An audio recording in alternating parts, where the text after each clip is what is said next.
Gente, imagina passar a vida inteira contando carboidrato, monitorando glicose e vivendo com a insulina como plano A, B e C.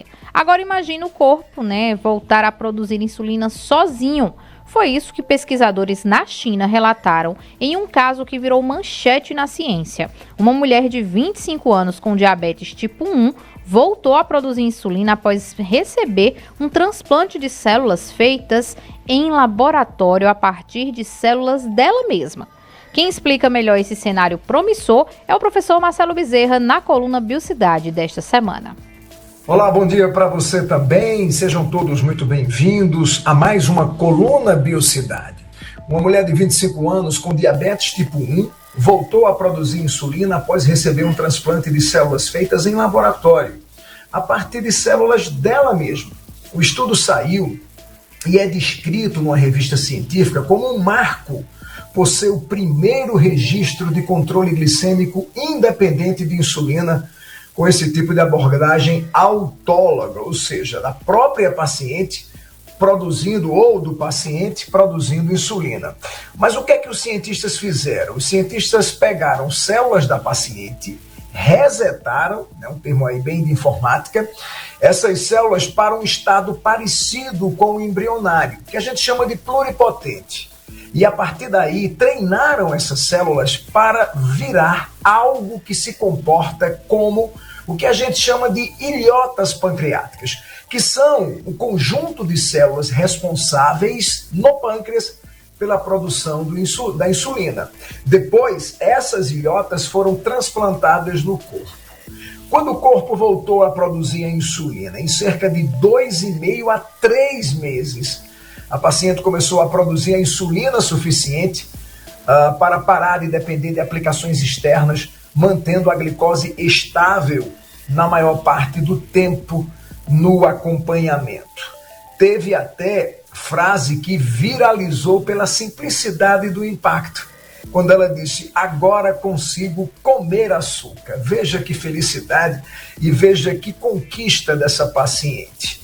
Diabetes tipo 1 é uma doença autoimune. O próprio sistema imunológico destrói as células que produzem a insulina. Então a ideia de criar peças novas, as ilhotas, como a gente falou, e recolocar no corpo é quase como dizer: ok, vamos reconstruir a função que foi perdida. E tem outro ponto importante: por serem células do próprio paciente, a chance de rejeição pode ser menor do que em transplantes tradicionais. Mas isso não elimina o principal problema: o ataque autoimune pode voltar. É por isso que muitos grupos ainda estudam estratégias para proteger essas células e entender quando e se será preciso a chamada imunossupressão. Imunossupressão é baixar a imunidade para que não haja casos como esses de destruição novamente dessas ilhotas ou ilhas pancreáticas. O time menciona avanço em mais casos no mesmo programa e a linha geral do campo é acelerar testes com mais gente, porque um caso histórico ainda não vira tratamento de prateleira.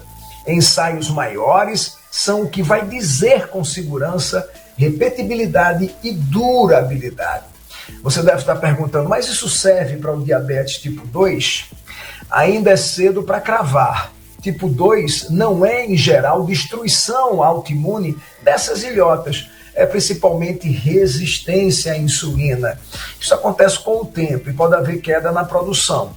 Então, o conserto pode ser diferente, o caminho para o diabetes tipo 2 pode ser diferente. Isso que a gente espera da ciência, é isso que nos deixa feliz e entusiasmado com o crescimento científico. Parabenizando aqui esses chineses citologistas, citogeneticistas que desenvolveram essa pesquisa, que é uma luz que se acende para uma doença degenerativa crônica chamada diabetes. Um forte abraço a todos vocês, um excelente final de semana e a gente já deixa marcado o nosso encontro para o próximo sábado aqui no Manhã Cidade, na Rádio Cidade, pois aqui todo mundo ouve, todo mundo vê. Até lá. Obrigado, professor Marcelo Bezerra. A gente torce aí que realmente isso avance. Vamos seguir falando de